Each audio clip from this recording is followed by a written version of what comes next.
Bismillahirrahmanirrahim. Alhamdulillahi Rabbil Alameen.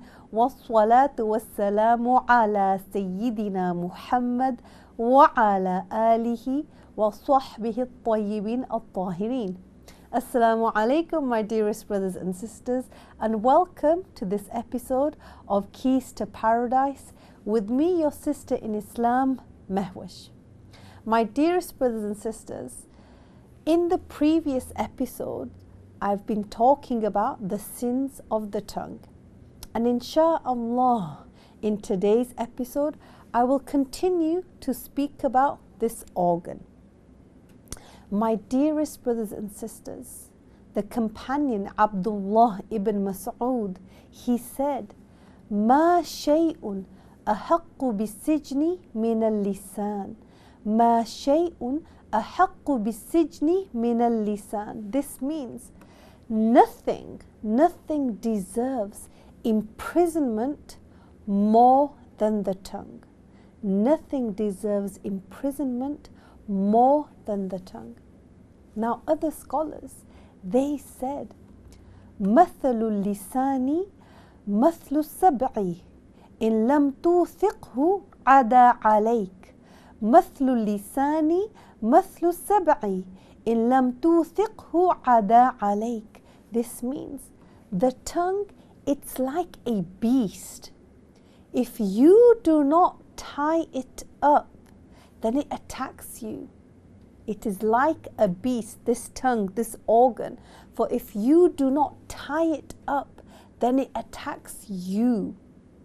Various scholars spoke at length about issues related to the tongue to highlight to us the importance of keeping control of one's tongue.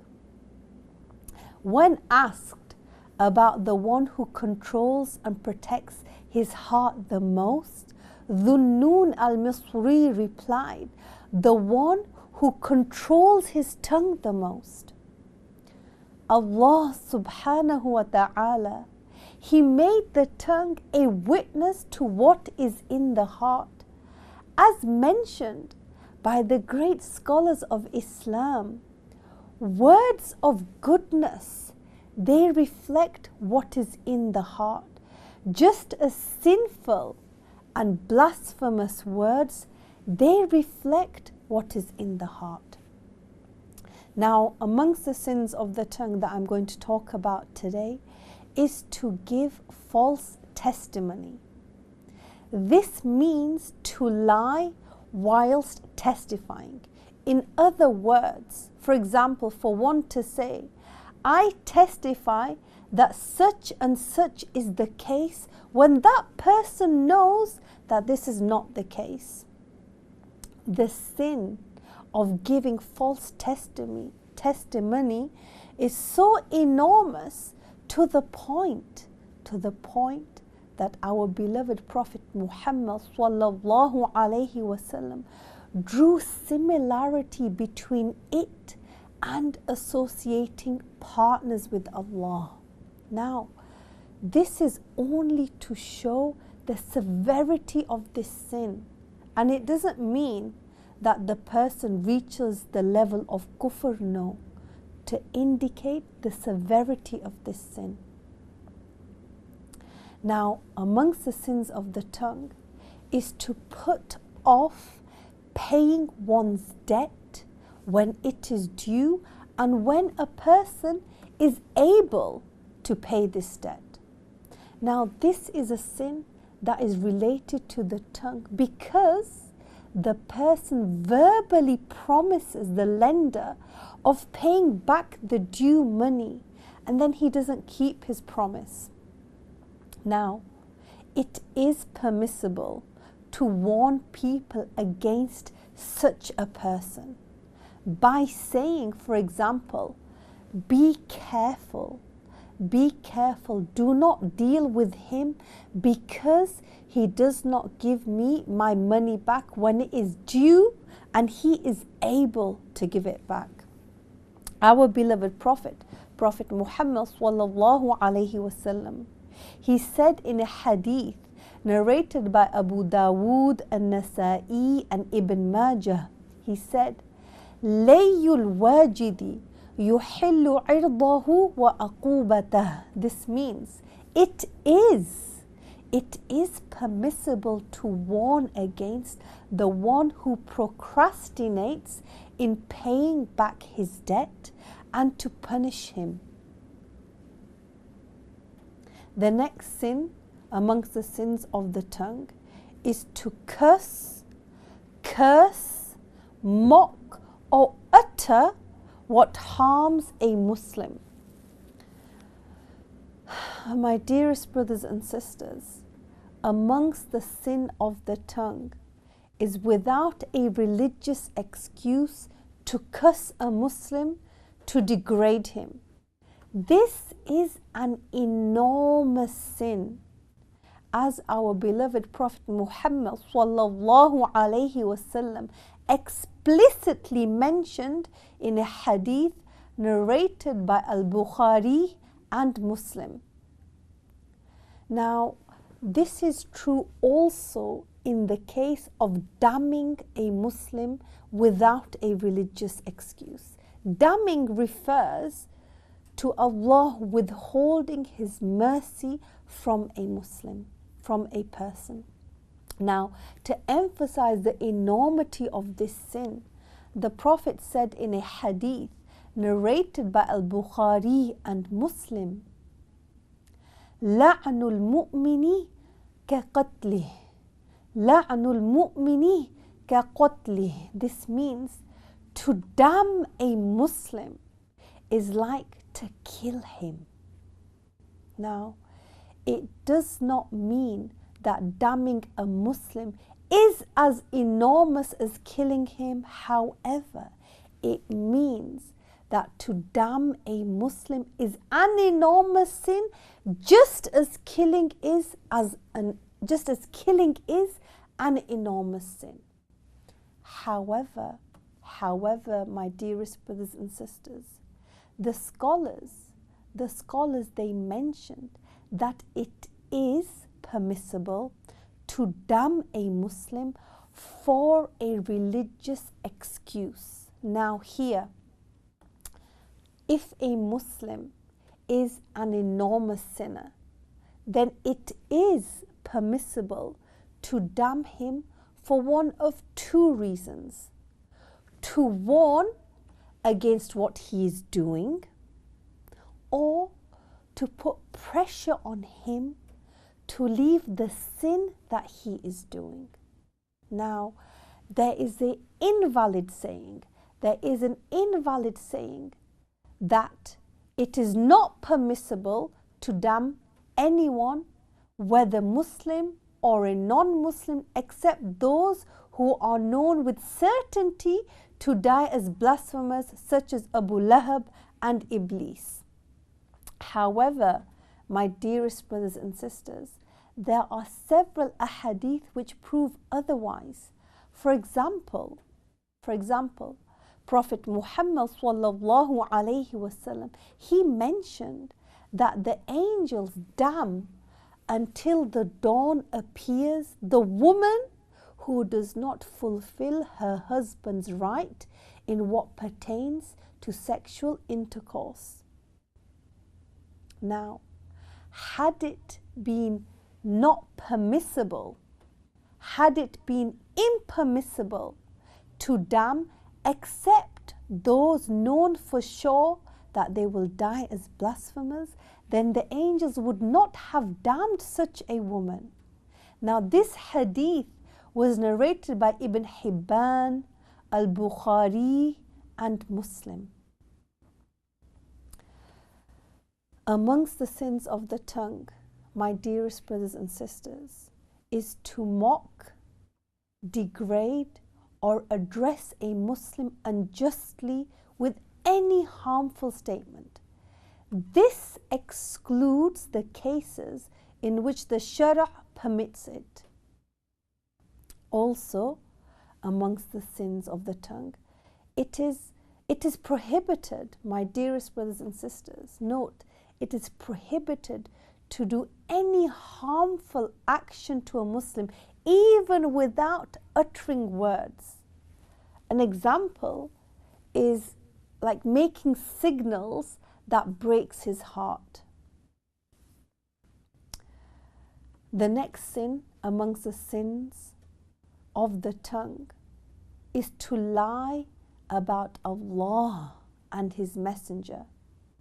Now, lying about Allah and the Prophet sallallahu alaihi wasallam, at the very least, it is an enormous sin.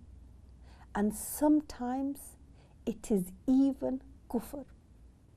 Now, in this regard, Al-Bukhari and Muslim and many others narrated a hadith which reached the level of tawatur, that the Prophet sallallahu alaihi wasallam said, "Man kadhaba alayya muta'ammidan فليتبوأ مقعده من النار. من كذب علي متعمدا فليتبوأ مقعده من النار." This means, let him who lies about me, about the Prophet sallallahu alaihi wasallam on purpose, prepare himself to occupy a place prepared for him in hellfire. Now, tawatur, this is the highest level of authenticity, and it means that there are so many chains of narration for this particular matter that the mind reasons that such a large number of people would not be able to get together to lie about this. In other words, it must be the truth. Now, every hadith that is mutawatir, we must believe in it because it cannot be a lie. My dearest brothers and sisters, the threat of hellfire should prevent anyone amongst us from lying about the Prophet sallallahu alaihi wasallam. Now, even if a person lies about the Prophet sallallahu alaihi wasallam to urge people to do a good deed, or so as to praise the Prophet sallallahu alaihi wasallam, still, it is still an enormous sin. Sometimes such sins reach the level of kufr, blasphemy, such as to attribute to the Prophet sallallahu alaihi wasallam a statement that one knows that this contradicts the rules of the religion. Amongst the sins of the tongue is to make a false claim. Now, it is sinful for someone to claim that another person owes him money or that he has a right on him, whilst he knows that this is not true. Now, making such claims, such false claims, is sinful, whether relying on false testimony or one's social status or one's influence. Some people lie and make false claims against others, cheating them to get money from them. Such a matter is sinful. Such a matter is sinful. The next sin of the tongue that I will talk about is to divorce one's wife whilst she is menstruating or during a period of purity, tuhr, in which one had sexual intercourse with her. This is known as the bid'i divorce. Now, amongst the sins of the tongue is the bid'i divorce. This is to divorce one's wife during her menstruation or postpartum bleeding or during a period of purity after having sexual intercourse with her. Now, in all of these scenarios, the divorce takes place, but the man is sinful for divorcing his wife in this way. The next sin of the tongue that I'm going to talk about is to utter the zihar, which is to say to one's wife, you are for me like the back of my mother. In other words, I do not copulate with you as I do not copulate with my mother. Now, in this scenario, if the man does not divorce his wife immediately after uttering this statement, then he is obligated to fulfill an expiation, a kafarah. Now, this kafarah is to free a Muslim slave who has no defects, and if unable, then to fast 2 consecutive lunar months, and if unable, then to feed 60 poor Muslims a certain amount of food. Now, to utter this statement of zihar is a sin of the tongue. In Arabic, the most common usage among men who utter such a statement involves using the term zihar, which originally means the back, i.e., it means he's saying to his wife that you are to me like the back of my mother. Now, my dearest brothers and sisters, in the era of ignorance, such a statement was considered a divorce. However, in the rules revealed to Prophet Muhammad sallallahu alaihi wasallam, it is not considered a divorce except if the one who says it intends by saying it to divorce his wife. Now, zihar is actually considered an enormous sin. It's considered an enormous sin.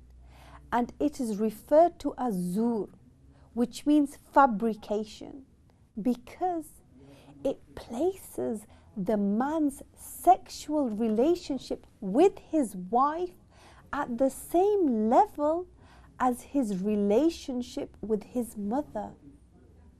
Now, truly, the man does not have the same relationship with the 2 women.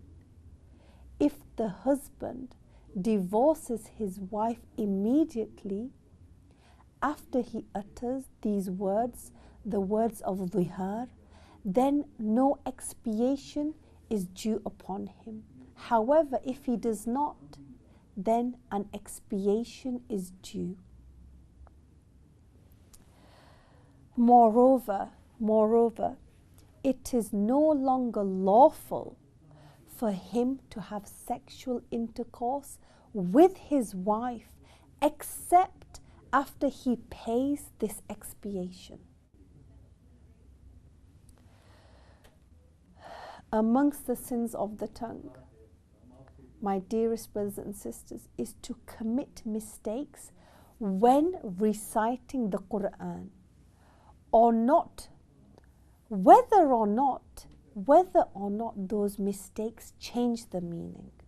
Now, it is haram for a person to commit mistakes whilst reciting the Quran, whether or not these mistakes change the meaning.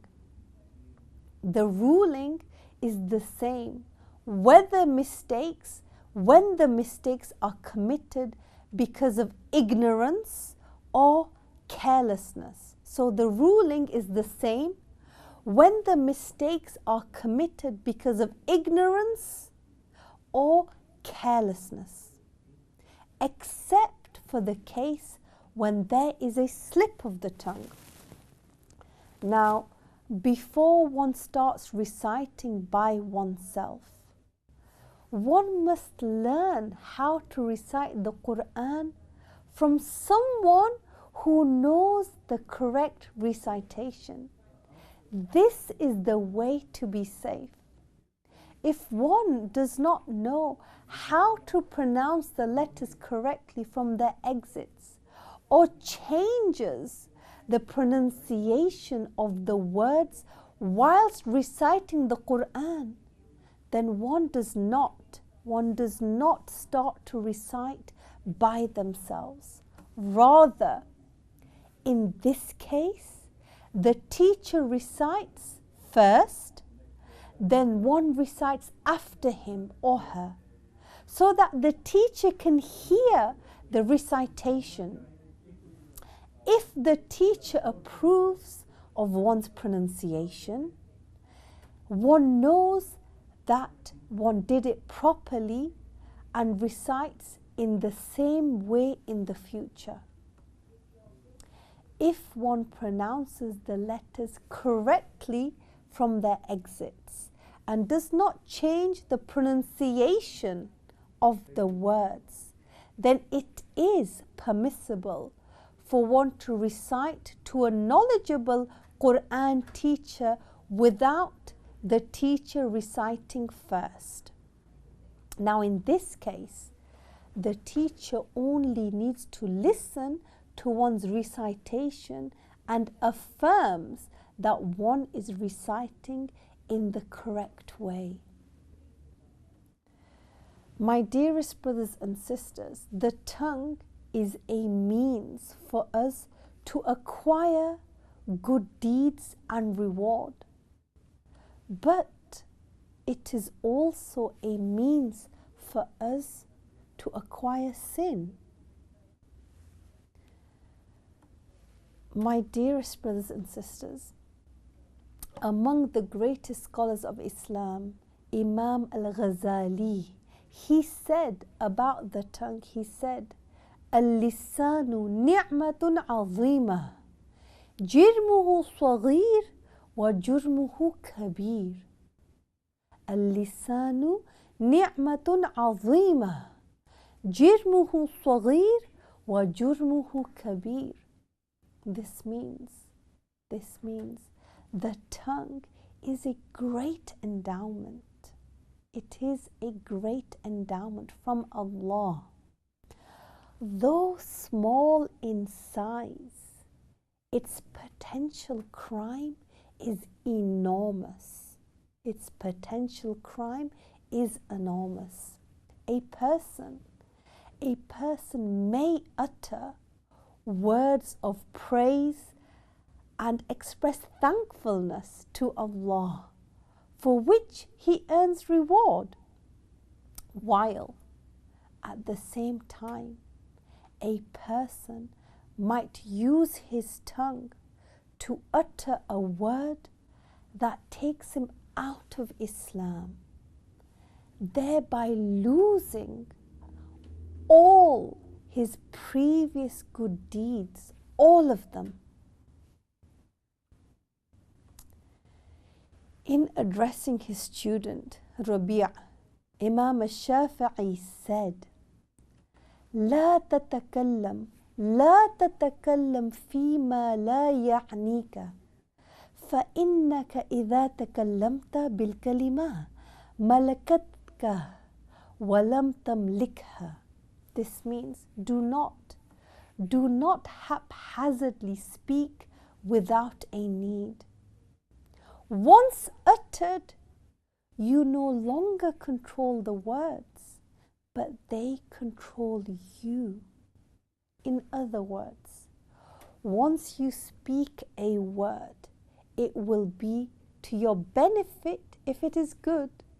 However, if it is sinful, then it will be written against you and will require a valid repentance.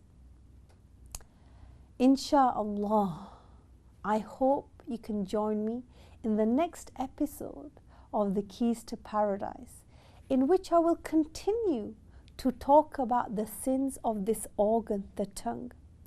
And I'd like you to remember the saying of our beloved Prophet Muhammad sallallahu alayhi wasallam, "Man salaka tariqan yatlubu fihi ilma سهل الله له به طريقا إلى الجنة." This means the one who takes the path to learn religious knowledge, Allah facilitates for them the path to paradise.